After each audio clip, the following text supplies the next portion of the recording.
Commander He-jin sat at his desk in the United Earth Military Command Center, reviewing the morning reports.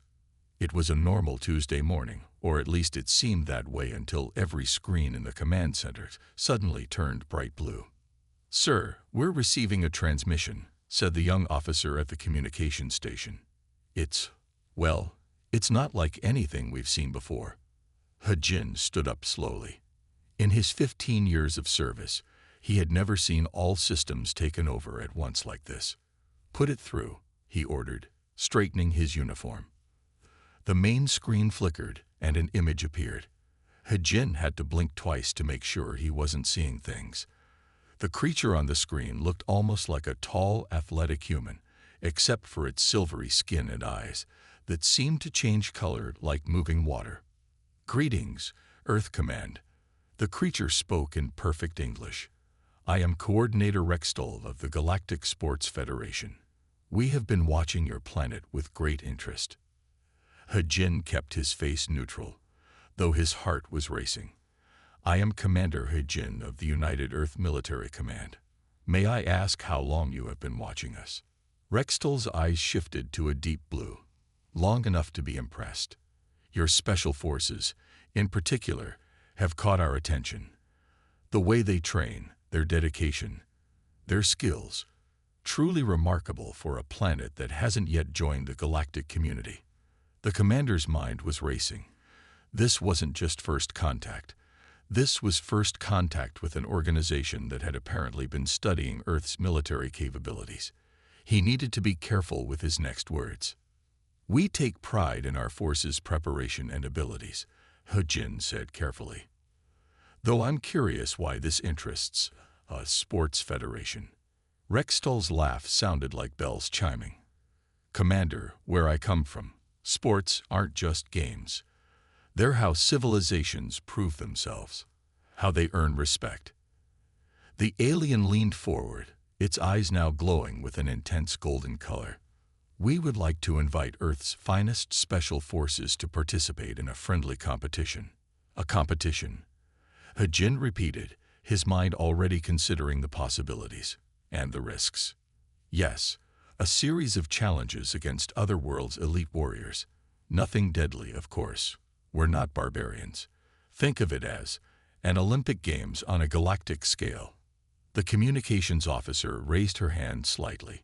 "Sir, we're receiving data packets, technical specifications, rules, safety protocols. It's all here." He-jin nodded, but kept his eyes on Rextol. "And what would Earth gain from this friendly competition, besides the honor of competing?" Rextol's eyes swirled with multiple colors now. "Commander, do you realize what this means? Your planet has been isolated, alone in the vastness of space. This is your chance to show the galaxy what humans can do.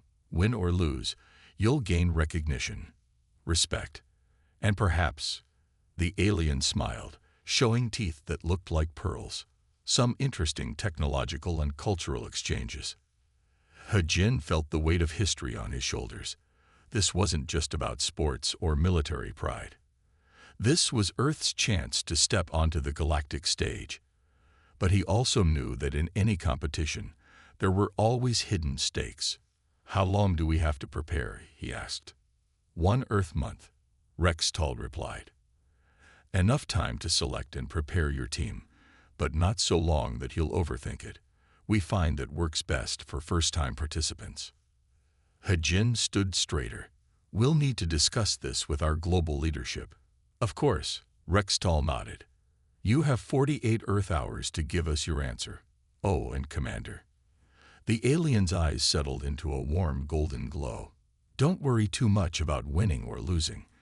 In the history of the Galactic Sports Federation, no civilization has ever embarrassed themselves simply by participating. Though I must say," Rextol's expression became thoughtful, "based on what we've seen of your special forces, you might surprise a lot of people out there." As the transmission ended and the screens returned to normal, the command center burst into excited chatter. He-jin sat back down, his mind already working on who to call first. One thing was certain: The next 48 hours would change the course of human history. He reached for his secure phone. He needed to contact Major Du Young immediately. If Earth was going to do this, they needed their best team leader. And Du Young, with her perfect record and innovative thinking, was exactly the kind of person they needed for a challenge of this magnitude. The future of Earth's reputation in the galaxy might just depend on it. Major Du Young stood in front of the large screen showing personnel files. She had spent the last 3 days reviewing hundreds of Special Forces candidates from around the world. Commander He Jin had given her just 1 week to build the perfect team, and she was determined to get it right. "Show me Captain Kita's combat records again," she said to the computer. The screen displayed videos of a man moving through combat courses with incredible speed. What caught her attention wasn't just his perfect scores, it was how he solved problems. While other soldiers followed standard procedures, Kita created new ways to complete his missions. Do Young smiled and pressed a button on her desk. "Captain Kita, please report to my office." 20 minutes later, a tall man in a crisp uniform stood before her desk. "Major," he said with a sharp salute. "At ease, Captain." Du Young pushed a tablet across her desk. "What do you see?" Keita picked up the tablet and watched the video playing on it. It showed one of the alien warriors from the Galactic Sports Federation performing combat moves. His eyes widened slightly. "Their movements, they're beautiful, but they follow patterns. Very strict patterns." "Exactly," Du Young nodded. "That's why I want you on the team. You don't follow patterns. You make new ones." Keita looked up from the tablet. "You're building the team for the alien competition." "Yes, and you're my first pick for close combat specialist." Du Young stood up and walked to the window. "We need people who think differently. The aliens expect us to fight like them. We're going to show them something new instead." Next, Du Young called in Lieutenant Jai-yun. The young woman had the highest strategic thinking scores in the Asian Special Forces Command. More importantly, she had a talent for seeing the bigger picture. "Lieutenant," Du Young said, "tell me what you see in these competition rules." Jai-yun studied the document carefully. "There are gaps, Major. The rules tell us what we can't do, but they leave a lot of room for interpretation about what we can do. Also," she paused, thinking, "the scoring system seems designed to encourage specific types of solutions, but if we approach the challenges differently, we could score higher than they expect." Du Young finished. "Welcome to the team." For the weapons specialist position, Du Young chose Sergeant Tao. His weapons test scores were good, but what really stood out was his ability to modify and combine different weapon systems. If they were going to face alien technology, they needed someone who could adapt quickly. The last position was the hardest to fill. They needed someone who could understand and work with alien technology. Du Young found her answer in Corporal Sunmai, a quiet woman who had helped develop some of Earth's most advanced military systems. When all 4 team members stood in her office, Du Young felt a surge of pride. "You've all been briefed on the basics," she said. "This is more than just a competition. We're Earth's first real introduction to the galactic community. The aliens think they're giving us a chance to prove ourselves. We're going to show them they're right, just not in the way they expect." She touched a button on her desk, and a hologram appeared showing the space station where the competition would take place. "We have 3 weeks to prepare. The aliens have their fancy technology and centuries of experience. But we have something they don't expect, humanity's greatest strength." "What's that, Major?" Corporal Sunmai asked. Du Young smiled. "Our ability to look at their rules, their patterns, their expectations, and then come up with something completely different. Starting tomorrow, we train not just as soldiers, but as Earth's first galactic athletes. And trust me, the galaxy isn't ready for what we can do." As her team left the office, Du Young looked back at the personnel files on her screen. She had chosen each member not just for their skills, but for their ability to think creatively. The aliens wanted a show. They were going to get one they'd never forget. Now she just had to make sure her team was ready in time. The Earth team stood in the massive hangar of the alien space station, trying not to look overwhelmed. The ceiling stretched so high they could barely see it, and ships of different shapes and sizes filled the space around them. Creatures of all forms moved about, some floating, others walking on multiple legs, and a few that seemed to glide like water. Major Du Young kept her team focused. "Remember your training," she said quietly. "We expected to see strange things. This is just the beginning." Rextal approached them, his silver skin gleaming under the station's lights. "Welcome to the Galactic Sports Arena," he said with a smile. "Are you ready to learn about the challenges ahead?" "We're ready," Du Young replied, standing straight and proud.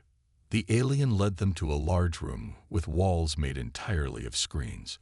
As they entered, the screens came alive, showing different arenas and obstacle courses. "The competition has 4 main challenges," Rextal explained. "Each one tests different skills that we believe are important for any advanced civilization." The first screen showed a massive maze that seemed to change its shape. "The Shifting Grounds Challenge," Rextal said. "Your entire team must reach the center while the paths keep changing. It tests your ability to adapt and work together." Lieutenant Jai Yun studied the maze carefully. She noticed that the changes followed certain patterns, even though they looked random at first glance. The second screen displayed what looked like a combat arena filled with holographic enemies. "The battle simulation," Rextal continued. "You'll face opponents from different worlds, each with their own fighting styles. Captain Kita, I believe you'll find this particularly interesting." Keita nodded, already analyzing the movements of the holographic warriors. They were impressive, but just like in the training videos, they followed strict patterns. The third challenge appeared on another screen, a complex array of alien technology. "The Tech Integration Test," Rextal said. "You'll need to combine different technological systems to solve problems. Speed is important, but efficiency matters more." Corporal Sun Mi's eyes lit up. The alien technology was advanced, but she could see familiar principles in their design. Different tools, same basic concepts. And finally, Rextal gestured to the last screen, which showed what looked like an obstacle course mixed with a puzzle room, the strategic course. Your team must complete it while other teams compete at the same time. How you interact with other teams is up to you. Compete, cooperate, or both. Sergeant Taiho smiled slightly. The course had weapon systems integrated throughout, but they weren't just for fighting. They could be used in creative ways to solve the puzzles. Each challenge will be broadcast live across the galaxy, Rextal added. Last year's competition had 12 billion viewers. This year, with Earth joining us, we expect even more. Do Young felt her team tense up at those words. It wasn't just about competing anymore. They would be representing humanity in front of the entire galaxy. One more thing. Rextal's eyes shifted to a deep purple. No team has ever completed all 4 challenges perfectly. The current record is 3 out of 4, held by the Centaurian Elite Force. They're competing again this year. He paused, watching their reactions. The competition begins in 2 days. You'll have time to study the rules in detail and prepare your strategies. Remember, this is meant to be friendly. But that doesn't mean it won't be intense. As Rextal left them to explore the training areas, Du Young gathered her team close. "Now we know what we're facing," she said. "They think they're testing us, but really, they're giving us a chance to show them something new. Let's make the most of it." The team looked at each other, then back at the screens showing the challenges. They had trained hard for this, but now it felt real. In 2 days, they would either make history or become a cautionary tale about humanity's first step onto the galactic stage. They were determined to make it history. The first day of competition began with the Shifting Grounds Challenge. 6 teams stood at different entrance points around the massive maze. The Earth team took their position, looking small compared to the towering Centaurians and the floating nebulans beside them. Remember, Major Du Young said quietly to her team, "We trained for this. The maze changes every 30 seconds. That's our advantage." The starting signal flashed, and all teams entered the maze. The Centaurians immediately took the lead, their long legs carrying them swiftly through the corridors. The Nebulans floated over some barriers, while other alien teams used their advanced technology to scan the maze's patterns. But the Earth team did something different. Instead of rushing forward, Lieutenant Jai-yun watched 3 pattern changes while marking them on a small handheld device she had built with Sunmei. "The changes aren't random," she said. "They're like waves. If we time it right." She pointed to a section of wall that looked solid. "That will disappear in 5 seconds." The team waited, and just as she predicted, the wall vanished. They rushed through, taking a shortcut that the other teams had missed. The alien spectators murmured in surprise. "How did they know?" One alien commentator asked another. "They don't have pattern recognition technology. They're doing it with their minds." The other replied, amazement in his voice. "They're actually calculating the patterns without computers." In the control room, Rextol watched with interest as the Earth team continued to predict and use the maze's changes to their advantage. They weren't the fastest team, but they were the most efficient, never having to backtrack or wait for long periods. The real surprise came when the maze introduced its special challenge, a section where gravity reversed every 45 seconds. The other teams struggled to adapt, their bodies and equipment not designed for such quick changes. But the Earth team had trained for this. Captain Kita took the lead, using the gravity changes to their advantage. When gravity reversed, instead of fighting it, the team used their momentum to launch themselves forward.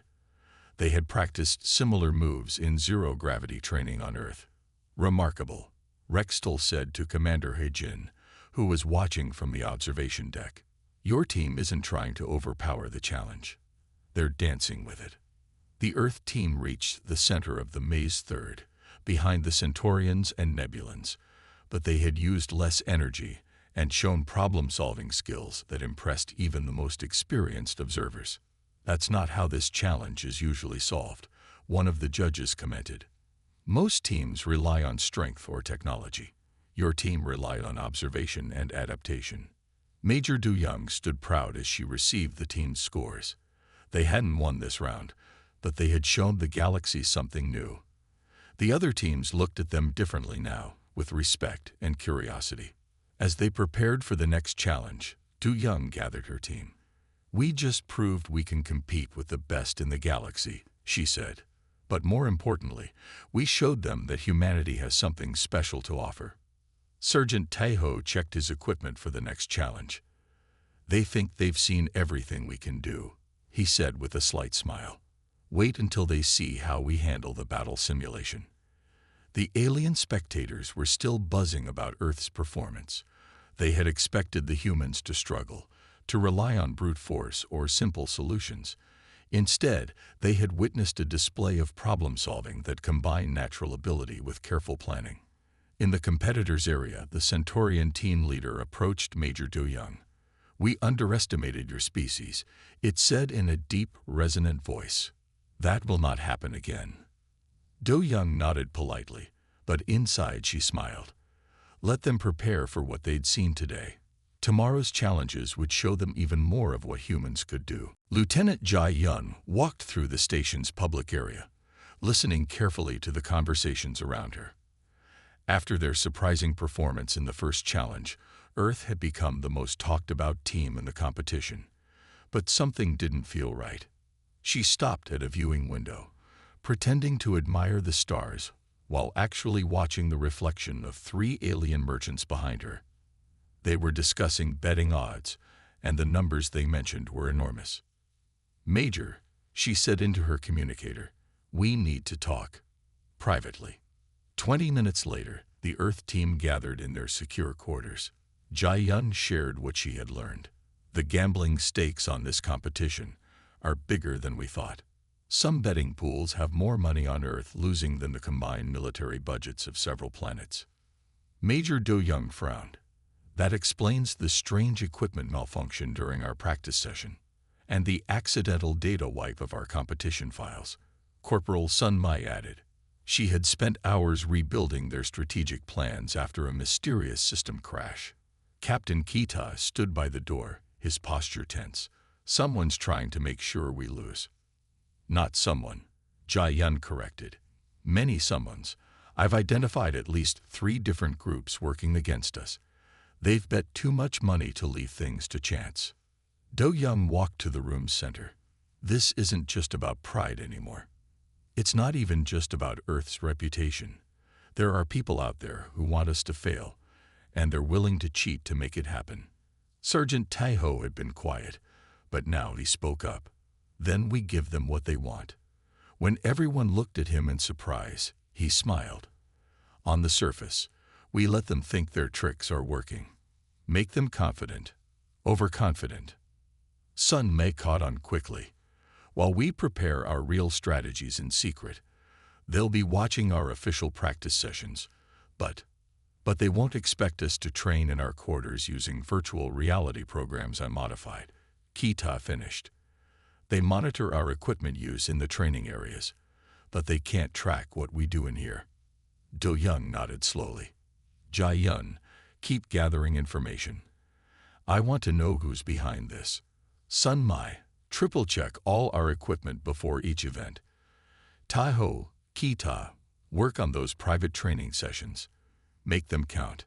As her team moved to their tasks, Du Young contacted Commander He Jin back on Earth. She explained the situation carefully. Should we file a formal complaint? He Jin asked. No, Du Young replied. That's what they'd expect. Besides, we don't have proof.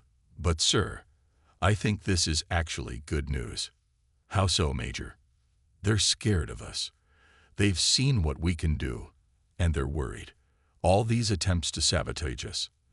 That's not because they think we're weak. It's because they think we might win. He Jin was quiet for a moment. Keep your team safe, Major. But if you can turn this situation to our advantage. Understanding your enemy is half the battle, sir. And thanks to their desperation, our enemies are showing us exactly who they are and how they think. After ending the call, Du Young watched her team prepare for their next challenge. On the surface, they looked worried, stressed, exactly what their opponents wanted to see. But she could see the determination in their eyes, the careful way they moved and planned. Tomorrow, they would enter the Battle Simulation Challenge. Their opponents expected to face a team weakened by technical problems and stress. Instead, they would face a team that had turned every attempt at sabotage into an opportunity to learn, adapt, and grow stronger. The galaxy wanted a spectacle. They were about to get one, just not the kind they expected. Corporal Sunma stood before the technology integration chamber, her heart beating steadily. Around her, alien competitors prepared their advanced tools and interface devices. The chamber was filled with various pieces of technology from different civilizations, all waiting to be combined into working solutions. The challenge seemed simple: create 3 working devices from the available technology within 2 hours. Each device needed to solve a specific problem, but the solutions were left open to interpretation. The judges would score based on efficiency, creativity, and practical application. Remember, Major Du Young said quietly, they expect us to struggle with their advanced technology. Use that expectation. Sun Mi nodded. During their secret training sessions, she had studied the principles behind alien technology. While their devices were more advanced, the basic concepts remained similar to Earth's technology: energy flow, circuit patterns, and system integration. The starting signal flashed. Other competitors immediately reached for the most advanced pieces, fighting over the newest technology. Sun Mai went in a different direction. She gathered simple components that others ignored, including some that looked almost broken. The human is collecting outdated technology, one commentator noted. Perhaps they don't recognize the more advanced options. Sun Mi smiled to herself as she began working. The first challenge was to create a universal translator. While others built complex machines with multiple processors, she took a different approach. Using basic sound wave technology and a simple pattern recognition system, she created a device that was smaller and used less energy than the others. Interesting choice, one judge said, examining her translator. Most competitors try to translate every word perfectly. Your device translates meaning instead, using context and tone. The second challenge required a security system. Again, Sunmei surprised everyone. Instead of building a complicated barrier, she created a network of simple sensors that worked together in unexpected ways. If one part was damaged, the others adapted to cover the gap. It's like watching a symphony, Rextal observed from the judges' panel. Each simple piece plays its part in a complex whole. For the final challenge, they needed to build an environmental adaptation device. The other competitors created large, powerful machines. Sunmai built something that looked like a small bracelet. This can't possibly work, one Centaurian judge said, holding the device. It's too simple. Try it, Sunmai suggested quietly. When the judge put it on, their eyes widened. The device wasn't changing the environment. It was helping the user adapt to it. It required almost no power because it worked with natural biological processes instead of fighting against them. This is remarkable, the judge admitted. You've completely redefined the challenge. After the scoring was complete, Sunmi's devices ranked first in efficiency and practical application, and second in creativity. The Earth team had taken the lead in the overall competition. How did you know to build them this way? Rextal asked her afterward. On Earth, we learned long ago that the most advanced solution isn't always the best one. Sunmai explained. Sometimes, understanding the basic principles allows you to find simpler, more elegant answers. That evening, as the team celebrated in their quarters, Major Do-young received a message. Several alien technology companies wanted to discuss possible collaborations with Earth's engineers. They're starting to understand, Do-young told her team. We don't need the most advanced technology to compete. We just need to think about problems differently. The final challenge was tomorrow. Thanks to Sunmi's performance, they had shown the galaxy that humans could do more than just adapt to alien technology. They could improve upon it in unexpected ways. The combat simulation arena stretched out before them, a massive space filled with holographic terrain that could change at any moment.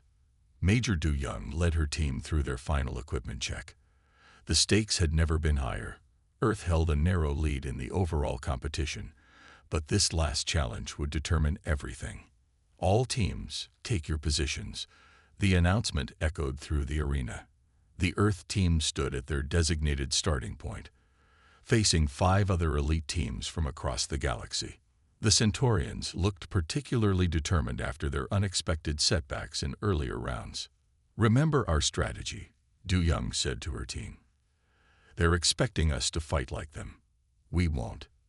The signal sounded, and the arena came alive. Holographic buildings, forests, and obstacles appeared around them. The other teams immediately split up, following traditional combat tactics. The Earth team stayed together. They're bunching up, one alien commentator noted. That makes them an easy target. But as the first attacks came, the Earth team moved as one unit, flowing like water through the terrain. Captain Kitab led their movement patterns, which looked chaotic, but followed a plan they had practiced countless times in secret. Interesting, Rextal observed from the control room. They're not just staying together, they're using each other's movements to create confusion. The first real test came when the Nebulan team tried to trap them in a crossfire. Instead of seeking cover, the Earth team charged straight through, each member protecting the others in a rotating formation that seemed to have no leader and no followers. Sergeant Tahoe's weapons expertise shone as he combined their standard equipment in unexpected ways. He used his shield not just for defense, but as a platform for Lieutenant Jai-yun to launch surprise attacks. Corporal Sunmi's modified communication system let them coordinate without speaking, giving them a speed advantage that surprised their opponents. Now, Du Young commanded as they reached a central position. The team split apart for the first time, but not in retreat. They executed a maneuver they called the Star Burst, each member moving in a different direction while maintaining perfect coordination. The alien teams, who had been focusing on traditional tactical approaches, found themselves caught in a web of movement. The Earth team wasn't trying to eliminate them directly. Instead, they were herding their opponents into positions where they would conflict with each other. Remarkable, one judge said. They're using their opponent's strength against them. As the simulation entered its final phase, the arena's terrain began to shift rapidly. This was usually the point where teams made mistakes, but the Earth team had trained for chaos. They adapted instantly, using the changing environment as part of their strategy. The Centaurian team leader realized too late what was happening. "They're not fighting us," he said in amazement. "They're conducting a symphony of movement, and we're all playing parts in their composition." In the final moments, Du Young gave the signal they had practiced so many times. The team converged from different directions, their movements perfectly timed. Other teams found themselves caught in a series of coordinated maneuvers that left them unable to effectively respond. When the final signal sounded, the Earth team stood undefeated in the center of the arena. They had completed the challenge with the highest score ever recorded in the competition's history. This wasn't just combat, Rex Tall announced to the billions watching across the galaxy. This was art. They took everything we thought we knew about tactical combat and turned it into something entirely new. Major Du Young gathered her team as the scores were tallied. They had done more than win. They had shown the galaxy that humans could take the familiar and transform it into something extraordinary. The final rankings were just a formality now. Earth had already achieved something far more important: respect. Commander He Jin stood at the podium in the Grand Hall of the Galactic Sports Federation station. The ceremony hall was filled with representatives from hundreds of worlds, all gathered to witness Earth's formal recognition as a rising power in the galactic community. 1 month ago, He Jin began. Earth was unknown to most of you. We were the newcomers, the underdogs, the species that barely had spacecraft capable of reaching our own moon. Today, we stand here not just as competitors, but as innovators who have earned their place among the stars. In the front row, Major Du Young and her team sat in their formal uniforms, their medals gleaming under the lights. The medals were made from a special crystal that changed color based on the viewer's species, a symbol of how different civilizations could appreciate the same achievement in their own ways. Rextal stepped forward, his silver skin reflecting rainbow patterns of excitement. The Galactic Sports Federation has existed for over 10,000 years, he announced. In all that time, no new species has ever achieved what Earth has accomplished in their first competition. They didn't just win. They changed how we think about competition itself. The screens around the hall showed highlights from Earth's performances. The Maze Challenge, where they turned changing patterns into advantages. The technology trials, where Sunmai proved that simpler solutions could outperform advanced technology. And the final combat simulation that had already become required studying material at military academies across the galaxy. But perhaps more impressive than their victories, Rextal continued, was how they achieved them. When faced with attempts to sabotage their efforts, they didn't complain or give up. They adapted. When given advanced technology, they didn't just use it. They improved it. When faced with traditional combat tactics, they created new ones. He Jin watched with pride as representatives from different worlds approached his team. The Centaurians, who had dominated the competitions for years, requested a permanent training exchange program. The Nebulans wanted to learn Earth's unique approach to tactical movement. Even the gambling syndicates that had bet against Earth sent representatives offering business opportunities. Lieutenant Jai Yun leaned over to Major Du Young and whispered, "They still don't fully understand, do they?" Du Young smiled. "That Earth's greatest strength isn't our technology or our tactics. It's our ability to look at any challenge, any system, any tradition, and see new possibilities." Jai Yun finished. At the end of the ceremony, Rextal presented Commander Hejin with an unexpected offer. The Galactic Sports Federation would like Earth to host next year's competition, he said. We believe your planet's unique perspective could help evolve these games into something even greater. Hejin accepted the offer, already imagining how Earth could transform the competition while maintaining its core values. As he looked out at the gathered aliens, he saw not just potential allies or competitors, but students eager to learn Earth's way of thinking, and teachers who could help humanity reach new heights. The Earth team gathered one last time before their return journey. They had arrived as representatives of a single planet. They were leaving as inspirations to an entire galaxy. What's next for us? Captain Kitai asked. Major Du Young looked at her team, then out at the stars visible through the station's windows. We've shown them what Earth can do, she said. Now we show them what humanity can become. As their ship prepared for the journey home, billions of beings across the galaxy were already preparing for next year's competition. But they weren't just practicing old techniques or developing new technology. They were learning to think differently, to see beyond traditional limits, to imagine new possibilities. Earth had done more than win a competition. They had started a revolution in how the galaxy approached challenges. And this was just the beginning.